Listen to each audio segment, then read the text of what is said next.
mediumism? Is it what they say it is, or is it something else? Coming up right after this.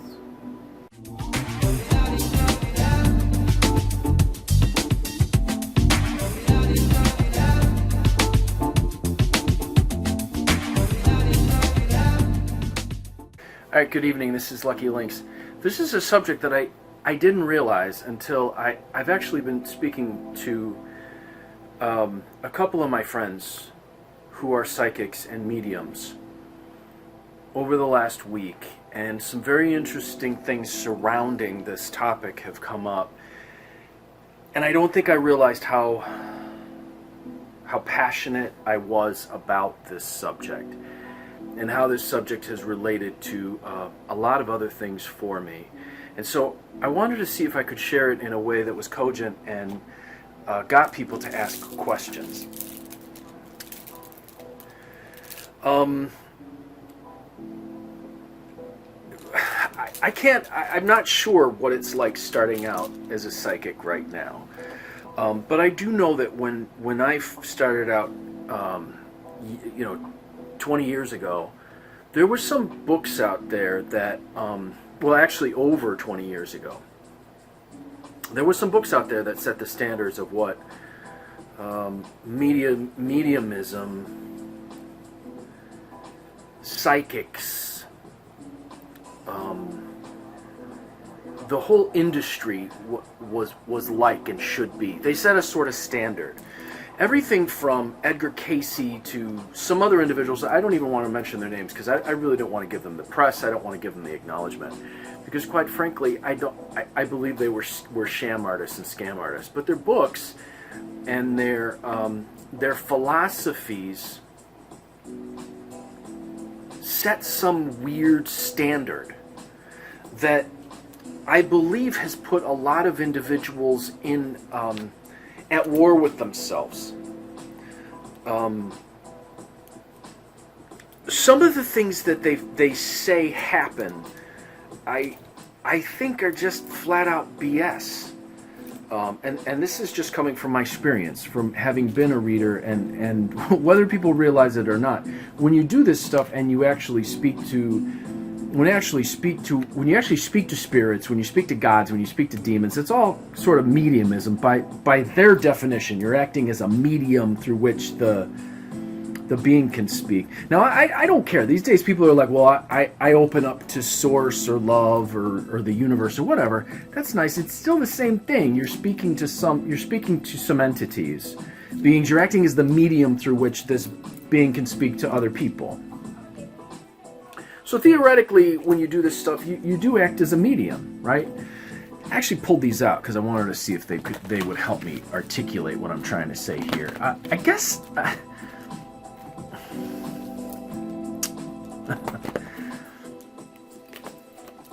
there were standards set that I think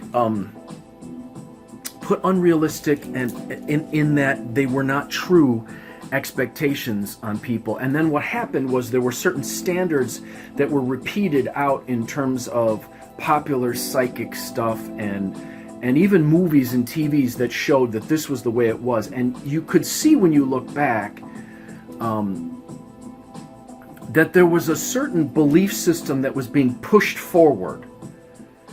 This is what the afterlife is like, it suggests. And if you're a real medium, then you plug into this belief system.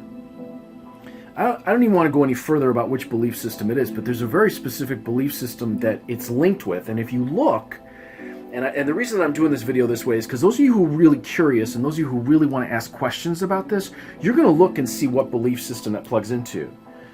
So what, at least here in the West, at least here in America, and from what I've seen of mediums coming out of the UK, they plug into a certain belief system that says, hey, if you're a real medium, it will reflect this belief system.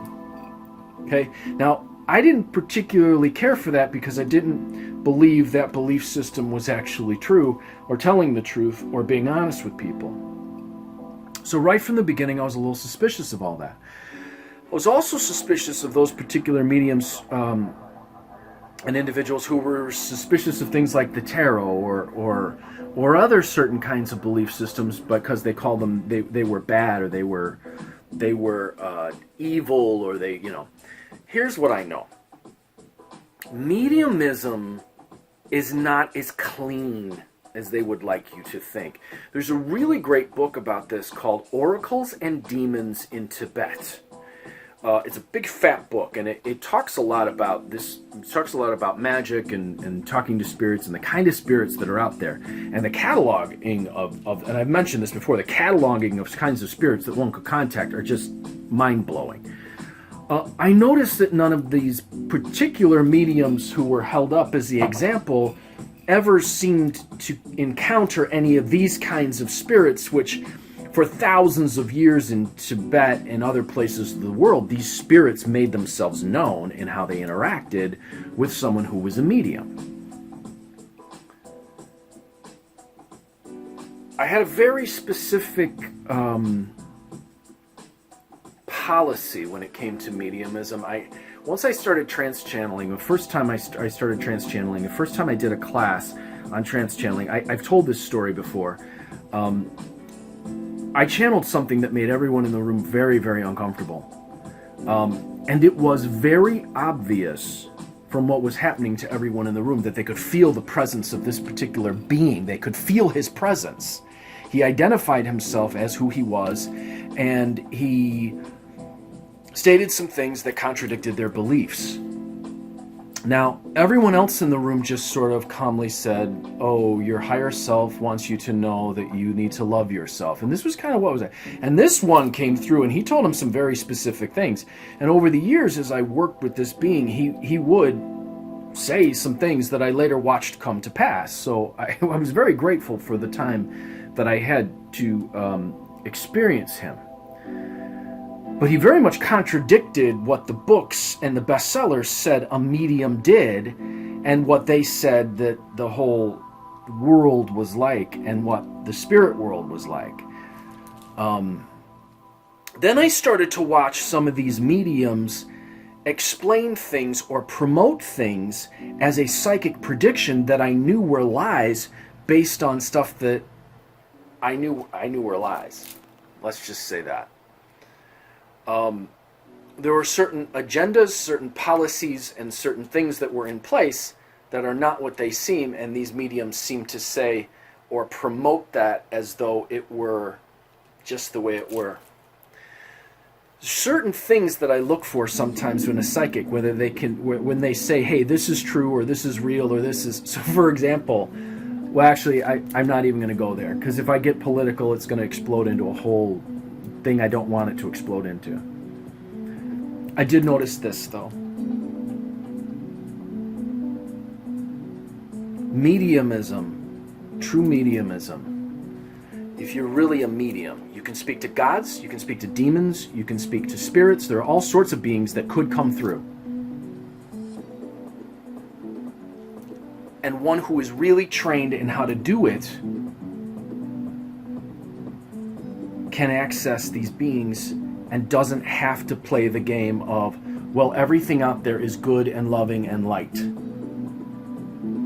Which I noticed was portrayed in all the bestsellers. There were certain kinds of beings only, and they were always good. But I've actually seen beings who actually threatened people, threatened situations, lied, deceived the person who was channeling them, said that they were a being that they weren't, whispered in a person's ear, or made them feel exactly what they wanted to feel. There's all sorts of beings out there, and I've said this a million times. Now, please don't misunderstand me. I am not saying that all the spirit world is evil, but by no means, because I wouldn't be where I am today if that were the case. I've had incredible experiences and friendships based on, mediumism, and if you want to call it that. Guidance from friends, I guess I would call it. The fact is, there's some established things. First of all, if you even talk about this thing, there are people out there that think you're nuts. That's the first thing. Second, There are people who actually start to do this who actually do go nuts because they tap into the worst parts of themselves.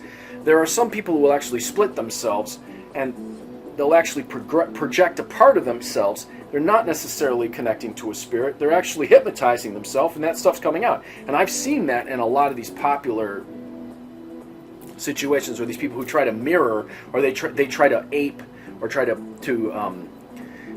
ape these popular medium beliefs. Sometimes a person actually gets in a situation where they hypnotize themselves and they start. There's a you can go into a trance and you hypnotize yourself.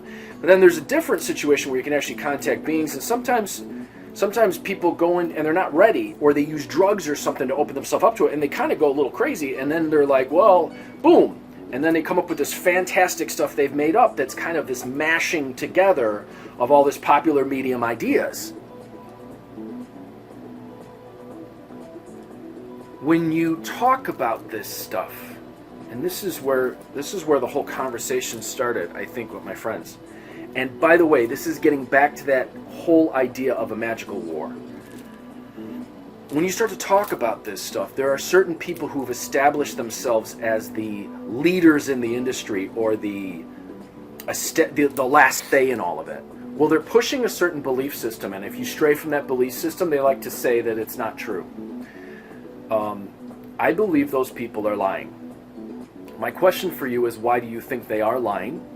And what do you think is behind those lies? And why are they pushing a certain kind of belief system? Do you know which belief system that is? Do you know what it is that they're pushing?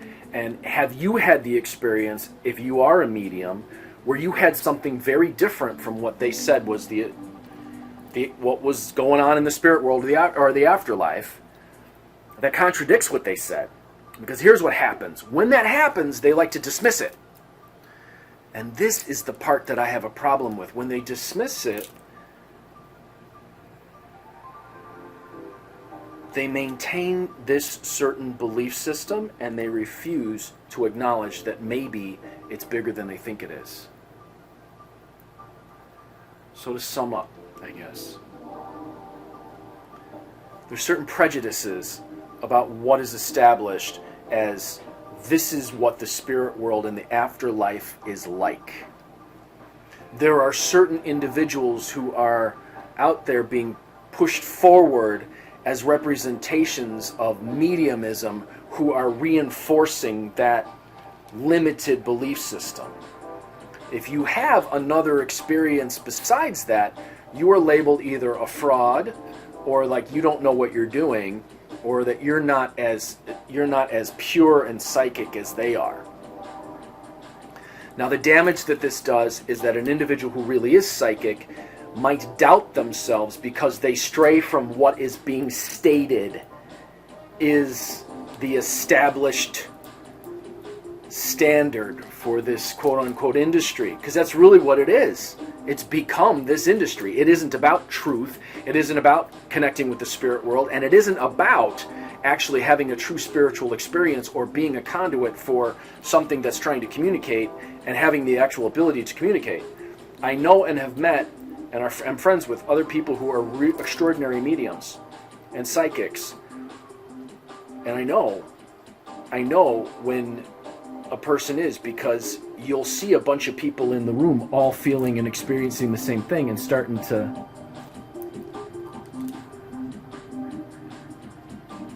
maybe this isn't important to you, maybe it is. For me, it was a very important thing, because I think what they established early on as the standards and what truth was actually a lie. And for me, it made it very difficult when I was starting out, because the experiences that I was having were very different from what they were saying you're supposed to have. And what it turned out was my experiences were leading me to some very strong psychic abilities and increasing my ability to not only do it, but to be able to help others do it. And then eventually led me to my spiritual path in Tibet and Bon and meeting my master, because it was some very specific spirits who actually helped to lead me to him. So I guess for you guys, I want to leave it with this. don't doubt yourself or your psychic abilities because they don't match what the established, we'll call it the medium canon, says your experiences are supposed to be. Mediumism is a lot more messy than they like for you to believe. They want you to think that it's like this pure white light that comes in and speaks. It's not. There are things out there that will threaten. There are things out there that will help. There are things out there that will hinder. There are things out there that will lie. There are things out there that get very possessive. There are things out there that make people go crazy. And there are beings out there who are extraordinary, who actually want to help us and help what's going on right now, because there are so many humans out there wishing, helping, praying for a solution. I'm Lucky Lynx. As always, wishing you success and good fortune in all that you do. Why do you think there's a certain established kind of ideal that's being set up about what mediumism is and the afterlife is, and everything else is sort of dismissed? I think there's more to it. I think there's an ideology that's being pushed, and it's an ideology that does not uplift humanity, and it does not take into account human potential or our true relationship with the spirit world. Hey, if you would like to get a reading from me, 779-302-8009, or if you'd like to take, or conjurehope@gmail.com. And if you'd like to take one of my classes, I've got one in how to read the tarot, one in how to read the playing cards, one in how to read Mexican Loteria, 2 in Lenormand, 1 basic, 1 grand tableau. I've got a basic and an advanced tarot class, and I've got 1 more in how to read crystal ball. If you'd like to take any of my classes, contact me, 779-302-8009, or conjurehope@gmail.com. There's something new happening. My master, His Holiness Padma Gompa Rinpoche, is teaching a course on cosmology, Tibetan cosmology. Basically, sets up the course of a person's life, tells everything from their life's purpose to who they're compatible with, what they're compatible with, what's really going on at their core, past life stuff. All of this stuff, it is with an insane accuracy. I will be in the class myself. I'm taking the class myself. But he is teaching this class. He is teaching this ancient art of Tibetan cosmology, and it is a very limited. He's only offering it. He's offering only a limited number a year. And the kind of stuff that you will be able to do for people afterwards will be stunning. So if you're interested in that, let me know. I'll send you his information. You can contact him and ask him about the information about the Tibetan cosmology course. And for those of you who've donated, thank you so much for donating. I really appreciate it, and I really appreciate you. And if you like these videos, they make you think, and you want to donate to help keep them coming, well, then I'll put my PayPal, my Venmo in the thing below. You guys have a great day, and think about it. Not everything is exactly as it's been taught that it is. There is perhaps a lot more room for discovery in the area of spiritual mediumism.